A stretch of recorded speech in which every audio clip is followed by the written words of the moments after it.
Come to me, giant camera. Welcome back to IGN Live at E3 2016. I'm Brian, and this is Jonathan, Creative Director of Watch Dogs 2. Yep. You guys had an amazing showing yesterday at the Ubisoft press conference. This game, I'm floored more and more every time I see it.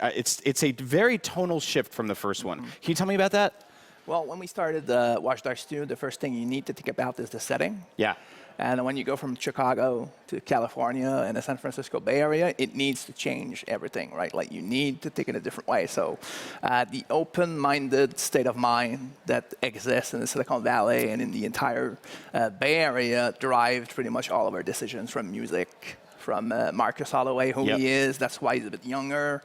Like really transposing that fantasy of younger person, very smart, who can question the pre-established rules and make something to turn it for the better. I think it's like when you're not dealing with those Chicago winters anymore, you're suddenly just happier. You're not shoveling snow, you're not freezing, you're not caught in wind tunnels. You're walking around listening to 80s and 90s hip hop, new stuff too, like Run the Jewels. I was really excited listening to just sort of like the energy in this game. It's more vibrant, it's more neon, but the main character just seems happier. That's a good point. Like, I mean, in the first game, we had a very personal grudge story going on. Yes. Second game is more the ideal of that character, as well as him becoming a DedSec hacker, which means like you have a lot of other people who are really into the hacking culture. Each have their own motivations, but can have a lot of fun and a little bit of motherfuckery going on, which is very true to hacking and the culture. And I think that's the attitude you need to have this little anti-establishment. Can you put that word on the box? Yeah, I think it's really cool to see how much you've taken from San Francisco here and made it sort of a character of its own. Fun fact about this neighborhood, this is actually like 3 or 4 blocks from the IGN office in real life. So I kept waiting for you guys to like get in the car and drive and go past my job. Like this is my commute to work every morning. And this is like so cool for me because like for example, that ferry building right there, when I got married, I ate in that building on my wedding night. And now I'm like, now I get to drive a car into it. That's crazy. That's great. It's so cool. So how much of the sort of San Francisco did you take into this? Is it a one-to-one map of the city, or how many creative liberties did you take? It's certainly not a one-to-one map. Like it's more of a theme park approach, a bit like the first game with Chicago. Like this time around, the Bay Area offers unbelievable vistas and everything. So when we went there, it was obvious that we had to scale up the map, or else it wouldn't have give justice to the beautiful vistas that this place has. So it's about twice as big easily as the first game, just because of that fact. Wow. And then afterwards, we can really go into the depth of what Watch Dogs needs to have in terms of characterization. And the Bay helps us a lot because Oakland has a very different vibe than when you're in downtown San Francisco. If you go in Silicon Valley or Marin County, all of those different elements give you a very interesting amount of variety you can explore for the missions and also for how you free roam and find different operations in this Which city. I really love. There's this kind of like just inherent swagger to the Bay Area that I think you guys have totally captured. There's this artistry, this culture, this energy, but also you've got this like permeating sense of these Silicon Valley people coming in and just kind of homogenizing it to an extent. It's a great, there's a great tension going on there behind the curtain, right? It's beautiful, everybody wants to live there, but at the same time, when you start digging further, you have the techies on one side, you have the hipsters, you have gentrifications going on. So a lot of different subjects that when you start walking around with Marcus and you start digging into it, then you're going to find these things. Like as a DedSec hacker, you're kind of dealing with different operations. So you can gather more followers and progress in the game. That's what gives you unlocks of skills, but also new operations to go for. This means we can capture the deal of the role of social media in the Silicon Valley, for example. That's going to be one story with a beginning, middle, and end, giving you followers, and on the next corner, you can find a little something going on with gentrification and is more San Francisco-esque, and you can dig into that. And then afterwards, go into Iris, see robotics and what they do with AI manipulations, and all of these different thematics gives us a better picture of what the city and the entire Bay Area is all about, as well as all the thematics for the technology. I think it's so cool because I've been in San Francisco for 7 years now, and I swear on my first day, I was like, someone should make an open world video game here. It's just such a weird, crazy city, and it's perfect for it. And it's happened before. I mean, even Ubisoft themselves have attempted it in some ways, but I think you guys are nailing it more than ever. Now, this character Marcus, can you tell me about him? What are his motives? What's his background? Well, Marcus is born in San Francisco, but through the gentrification and everything, he got pushed with his family more into Oakland. Right. He was more raised into Oakland and lived all the frustration of being wrongly profiled. Him and his families understood, like, got accused of a crime he didn't really commit because he understood computers and they connected the dots for him. So lots of frustrations going on, but at the same time, a fundamentally very smart programmer. So he understands how code works. He understands how the technology that profiles him works, pissing him off even more. So he's capable of really trying to change things up and ally like a bunch of other people to make something about it. Are these like .com startups like trying to hire him and he's rebelling against that? That's or was he screwed over by one of them? It's kind of these patterns, yeah, definitely. Okay, I can sense that there's a lot of secrecy here that we're still left to find out about. But one of the things I really appreciated is his really kind of new weaponry. We've got these drones, we've got the that sort of billiard ball on a chain that he whips around. Yeah. Like, how do you guys come up with stuff like that? That's nuts. I think the first thing is you look at how hacker thinks. You dig into what they make. And hacking is not just using computers, it's just a state of mind to think outside the box. So we asked ourselves, if Marcus had to build a weapon, how would he think? We went on the internet, people were saying, it should be something that doesn't get detected by a metal detector and that kind of stuff. If you go in an airport, things like that. It needs to be something he can make quick if he breaks it and do another one. So having this little Thunderbolt thing with the ball and the cable makes it perfect for combining all those elements, the little maker culture that's behind Marcus and the hackers, and at the same time making something that still be pretty efficient without killing in one blow. Because Marcus is kind of a different character, so the melee takedowns will not kill the character. The person can come back up, these kind of things. And then we've pushed even further taser weapons and non-lethal approaches, and also the drones to make sure that this time around the player can really finish the game without being lethal or being completely lethal. It's up to him. I like the idea of it being like, okay, so that wasn't a lethal thing, but this dude is still in the hospital from getting hit in the head with a billiard ball. I mean, he still needs to put him down, right? He's not just pushing a guy in a bush or knocking him out. It's not like, hey, melee takedown. Yeah, exactly. It's not like that. So we've got all this new tech now, obviously, but also a lot of the hacking stuff that we saw in the first game. Where now, how much of that sort of works in the open world environment? One of the things I really loved about Watch Dogs was walking around and just kind of scanning people and being like, oh wow, this guy has like 70 gigs of porn on his computer, and this guy's a millionaire, and this guy embezzles money. Like, is there going to be more of that in this game? Finding out about the characteristics. There's still the profiling and this information. I think the one thing that we did better now is that you still have the accessible, simple, press a button to hack people and then understand about their lives. But if you lock the button this time around, then it opens up different options. So when you do that, then you can profile the person, have more information on him, have all the funny stuff you were talking about. But you can also like hack their bank account, all the stuff you had in the first game, and suddenly you can also turn them into criminals. Like you can hack the database of the system and say, you know what, security camera now associates your face with something a lot more dangerous than it was before, and suddenly the cop shows up, and then you can do that. Or on the other hand, you can bring retaliation hits and things like that, or simply distract them, like Marcus is doing right now. Like you can look around these two guys, you can use projectile to set traps, you can turn that projectile into a proximity detector, you can use it to malfunction to attract someone, all of these things done with just one little tool. All while listening to Eric B. and Rakim's Don't Sweat the Technique in his headphones, which is a crazy thing to do. Like, that is a very ballsy thing to do during stealth. Like, I love that song, but if I was in a stealth scenario, I'd be like, I need all my senses open right now. The player can choose the music, actually. Like, we have Satara, who really likes to put the mood into things that can suggest certain music. The character can decide to play something else, not play anything at all, so it's up to him to do that. So now, in terms of customizing this character, can you go shopping? Can you buy cool clothes? Because, I mean, that's the thing I love to do in San Francisco myself. But in the first Watch Dogs, a lot of Aiden's outfits were sort of limited to sort of like the hat and the overcoat, and they all kind of fit into that one mold.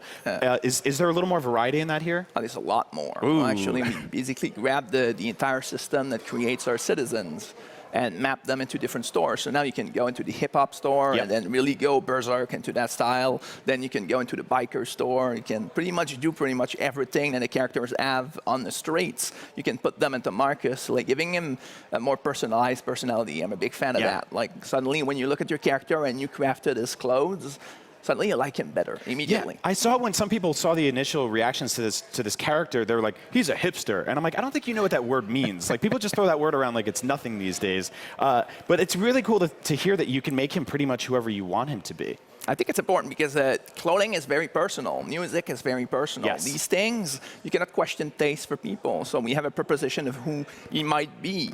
But as soon as you start the game, you're going to be invited to actually change clothes right away. And then the player can decide the looks that he feels is right. If he want to make it more hipster or if you want to make it whatever he wants, that's the important thing in the end. The player should decide. Now, while this is like a sort of fun and goofy sort of scenario, and all these characters are very lovable, and like there is an energy and a joy to this, the idea of Big Brother sort of always being there, omnipresent, is a terrifying thing, and it's actually gotten almost scarier, the idea of government surveillance and worldwide surveillance, since even the last Watch Dogs game. So how much of that has sort of influenced the programming here? What we're really into is hitting the headlines of today, making it relatable with today. I think that since Watch Dogs 1, it's no longer really much about surveillance. I think everybody knows that. Everybody accepts that to the point where they still put everything into their phones. Which is weird, right?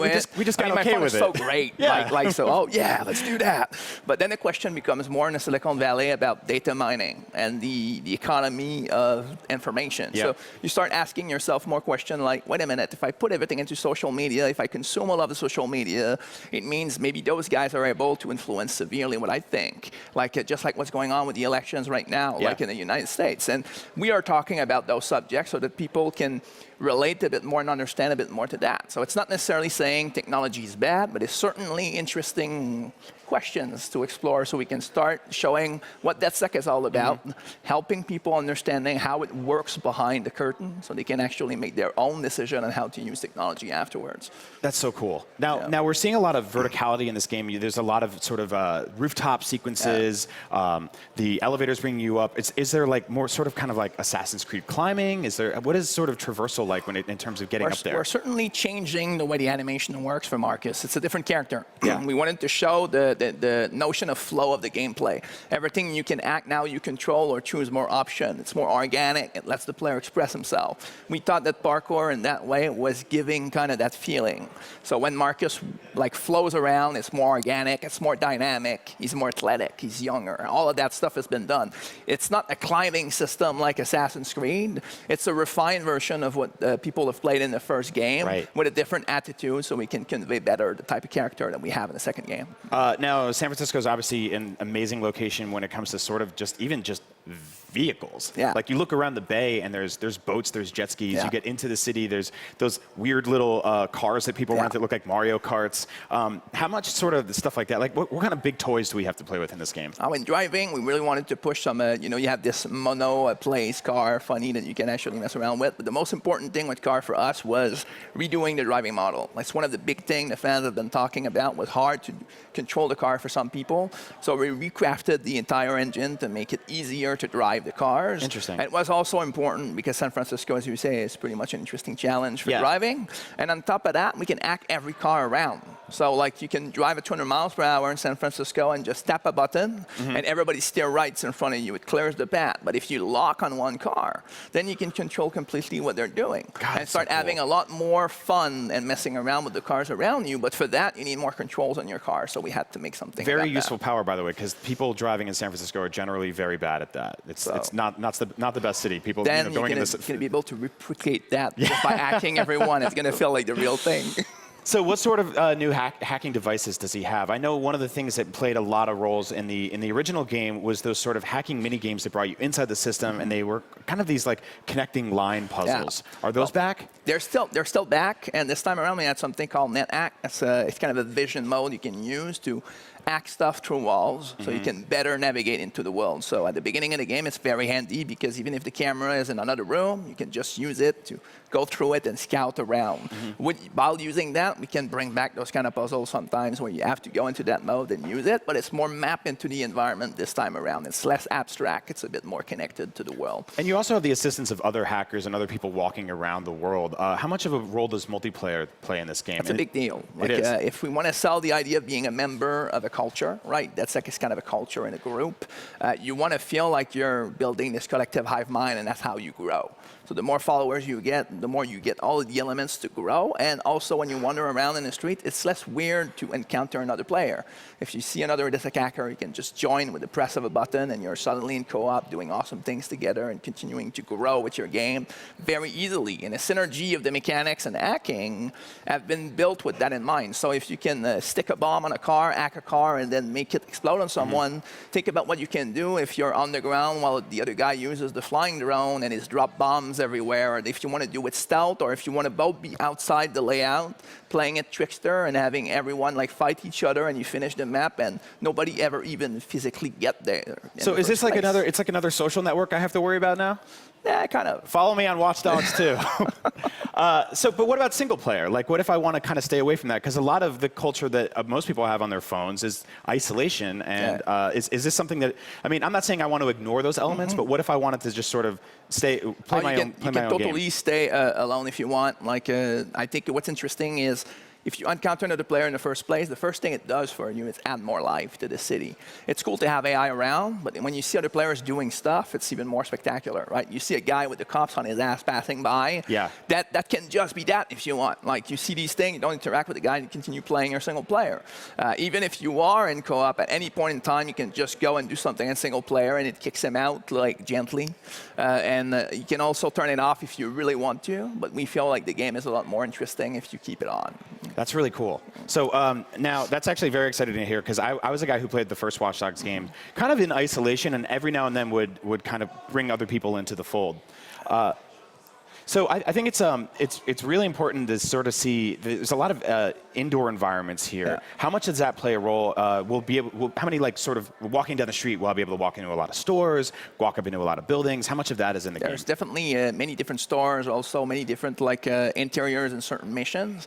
And we have this new thing with protected areas all the way into the free roam areas. So there's a lot more gameplay and organic encounters you can find just by being in the world. And that's cool because it's supported with the co-op environment. So if you're in with another player, you can do all of those with them and even go into online operations with them as well. So plenty of little interiors, a couple of more substantial ones for the cool Silicon Valley companies that exist there. If you're a hacker, you want to mess around with these guys. And I like that. I like the idea of going up into these sort of like fake startup companies and apps and just messing with them. Because people like that, I mean, these are the companies that take most of my money all the time in San Francisco. Like, if you want food, you want laundry, you want anything, there's an app for that. There's something that they'll deliver it to you. But a lot of the culture around that is kind of ridiculous. We're seeing on the shows like Silicon Valley or Mr. Robot is that these are sort of like targets that they're perfect for parody and lampooning.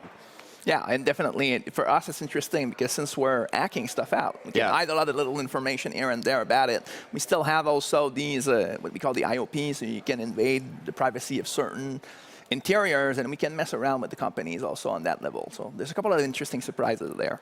How long do you think it would take to sort of drive from one end of this game to another? Actually, don't know exactly how much. I never tried that. I don't know why. Like, I would say a couple of minutes. That's pretty big. Well, all right. Pretty big place. A couple of minutes. That's a good start. I'm Brian. This is Jonathan. That is Watch Dogs 2. We're going to be streaming games all week long right here on IGN and talking to you about them. So keep it locked and don't go anywhere.